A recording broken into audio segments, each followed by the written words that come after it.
সংসদ সদস্য জননেতা আলহাজ একরামুল হক ভূঁইয়া সহ উপস্থিত সবাইকে জানাই ইসলামী ছাত্র আন্দোলন বাংলাদেশ শুভেচ্ছা অভিনন্দন।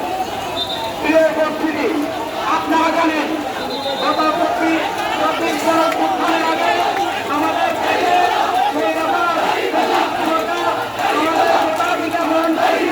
আমাদের মন অধিকার হরণ করেছিল।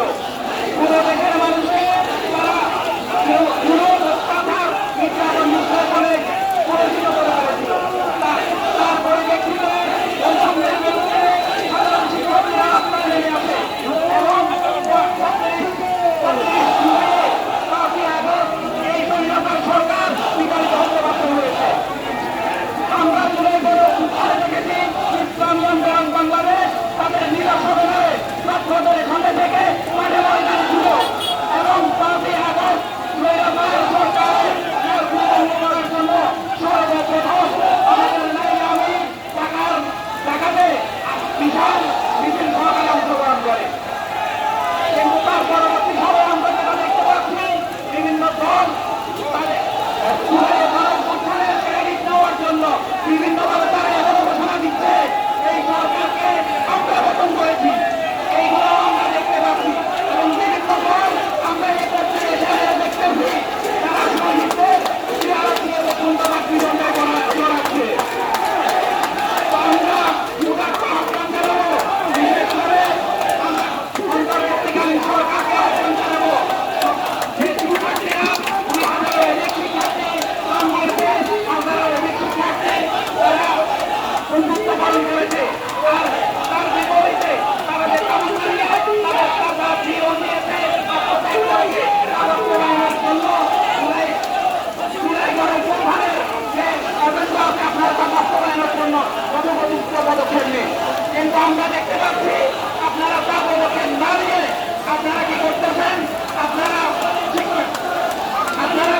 বাস্তবায়ন না করে আলেমদের বিরুদ্ধে জঙ্গিবাদের মামলা দিচ্ছেন এবং আগের মতো নাটক শুরু করেছেন। আপনাদের প্রতি উদাত্ত আহ্বান থাকলে আপনারা যথোপযুক্ত ব্যবস্থা নেবেন এগুলো আমি আমার কথা শেষ করতেছি। আপনারা মনে দুই মিনিটের সর্বোচ্চ বক্তব্য শেষ করবেন ইসলামী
প্রিয় সংগ্রামী সহযোগী বন্ধুগণ, এই জুলাই আন্দোলন যদি অব্যাহত হতো তাহলে অন্যান্য নেতাকর্মীদের যদি বাবার উপায় থাকে ইসলামী আন্দোলন বাংলাদেশের নেতাকর্মীদের কিন্তু বাবার উপায় ছিল না।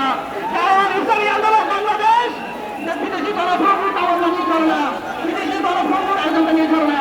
ইসলামী আন্দোলন বাংলাদেশের নেতাকর্মী এই বাংলাদেশের জন্য সিদ্ধান্ত নিতে এই বাংলাদেশে থাকতে হবে।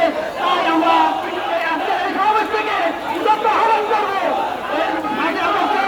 বাংলাদেশে যদি করে আবার সমাজসেবা কি চেষ্টা করে তাহলে ইসলামী আন্দোলন বাংলাদেশ তাদেরকে দেশের জনগণ নিয়ে প্রতিহত করবে ইনশাআল্লাহ।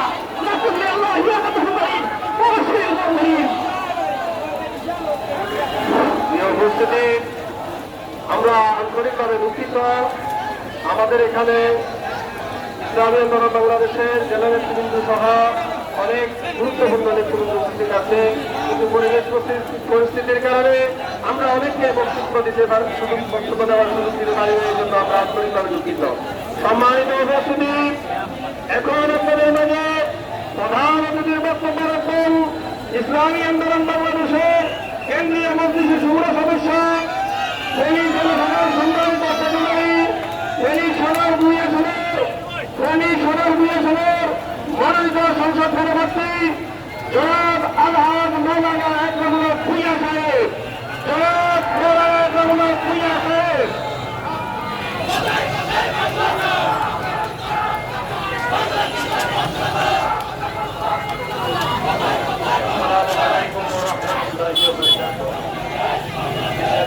বাংলাদেশ সদর উপজেলা শাখা কর্তৃক আজকের এই গণমিছিলের মহতরাম সভাপতি আমার